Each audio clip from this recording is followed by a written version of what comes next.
Good morning, y'all. I'm so glad you've come to see me in my kitchen today. I have been asked since I put out the Ugly Biscuit video, people want to know how to make the beef tips and gravy recipe. Listen, I'm going to tell you how to do it, but it's so easy that it won't take you long at all. It's a really, really simple recipe. So let me pull on my glasses and tell you a little bit about where to find that recipe at for beef tips and gravy.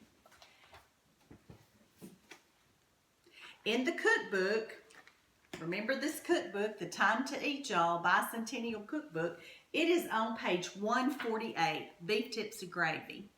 And let me tell you, it's really, really simple. You're going to get one family size package of beef tips. Okay, this is my family size package right here. And I've got about 5 pounds of beef tips in here. And you're also going to need a tablespoon of olive oil, which I have right here. For the family size, you're going to need 2 cans of golden mushroom soup. Really good stuff. You're going to need 1.5 cups of water, and you're going to need some salt to taste. So these are the ingredients for beef tips and gravy. This is so easy. We're going to pour this in the crock pot and let it cook all day long, and then we'll have some good stuff coming when it's time for supper. Hey, sweetie. I got some work to do on the farm. Okie dokie. Let me kiss the cook. Okay, thank you, David. Bye, sweetie. Bye-bye. Be careful. David's got to go out and work on the farm some, and if you notice, he said he's got to kiss the cook. Well, if you notice my apron now, he bought me this because sometimes he sneaks in here and gives me some sugar, and I'm all right with it. We've been married for 38 years, and I'm glad he still wants to sneak in here and get a little smooch. Well, anyway, back to the beef tips and gravy. If you don't have beef tips, but you have a roast, go ahead and do this with a roast. It's going to cook all day anyway. You're going to love, love, love the gravy. So let me show you about putting it together in the crock pot. First of all, you get your beautiful stew meat. Now, y'all know, if you're looking at this real closely, you might say, this looks a little different than my normal beef stew meat, but y'all, this right here is venison. My husband's a deer hunter. My family, they hunt, and we love to harvest the good, wholesome deer meat, or also known as venison. And so this is about 5 to 6 pounds of venison. Now, you can use beef. Like I said, back in the day when I first made this, when I made it that day I made the Ugly Biscuits, remember, I needed biscuits to go with the gravy in this. It was beef stew meat. And so this is what I'm doing. Now the next thing I'm going to do is pull out I'm going to put 1 tablespoon of olive oil. Now you don't want to skip this step because this really adds a richness to this gravy. So we're going to put 1 tablespoon and just dribble it over that. We're going to stir it all together in a minute, but that's what we're doing. The next, and look, y'all, I've got a spoon rest that David bought for me, and I don't know if you can see this, but it says, hey, y'all, because I know I'm a Southern mama, I'm a Deep South mama. We always say, y'all, down here. So he bought that for me. I thought it was sweet. He's a pretty good one, and I'm keeping him, you know. Well, anyway, we're also going to put in our 2 cans. Easy to do. Pour them right in. Now look, you don't have to make 5 or 6 pounds like I'm doing. I like, when I cook, I like to cook a lot. And if there were to ever be any leftovers, I would put it in the freezer, but this stuff goes really fast. So if you don't want to cook a big bunch, you can half the meat and then you can only use 1 can. That would be fine, and half the water. It's no big deal. Okay, we're going to put 1.5 cup of water in here, so we're pouring it right in. Here's my little measuring cups that I love, you know, so we're pouring this right in. That was a half.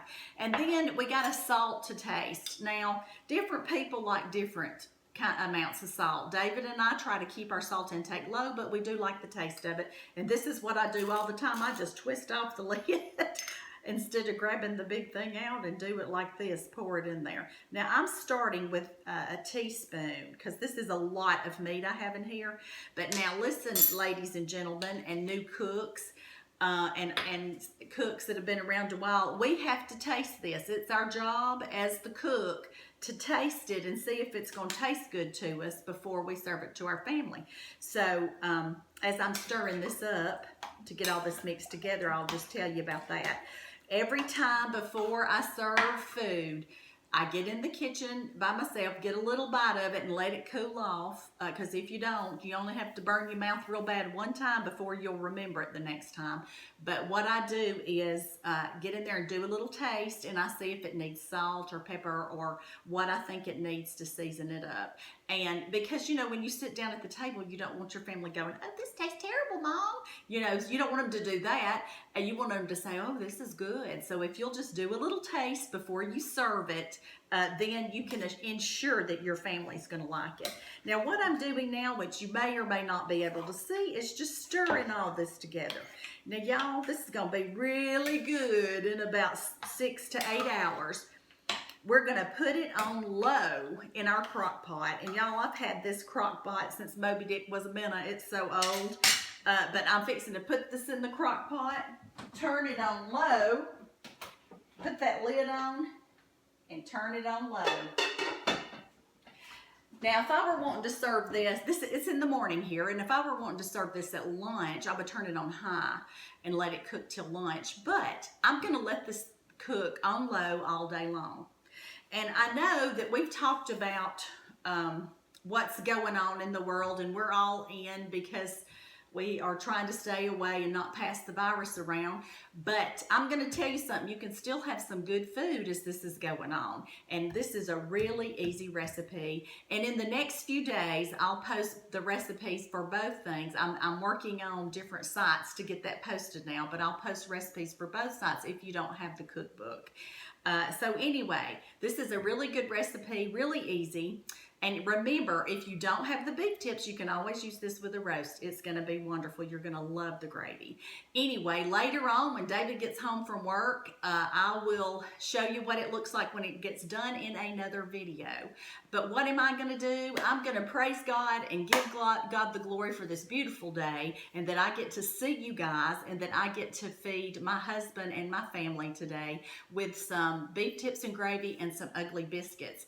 And because we're all looking for things to do, because we're staying at home now, what I'm about to do, and one reason I'm putting all this stuff in the crock pot and letting it do the work all day, is because I'm going to go outside and tackle my flower beds. You know, they've been sitting there all winter long, and now the sun's come back out, and things are growing in it that ought not to be growing there. So I'm going to go pull some weeds and have a really good day doing it. So my thought for you today is praise God and give God the glory, because this is a beautiful day and we are blessed to spend it with each other. So bye-bye, y'all. Have a really good day from Danna's kitchen to your heart. Love you dearly. Bye-bye.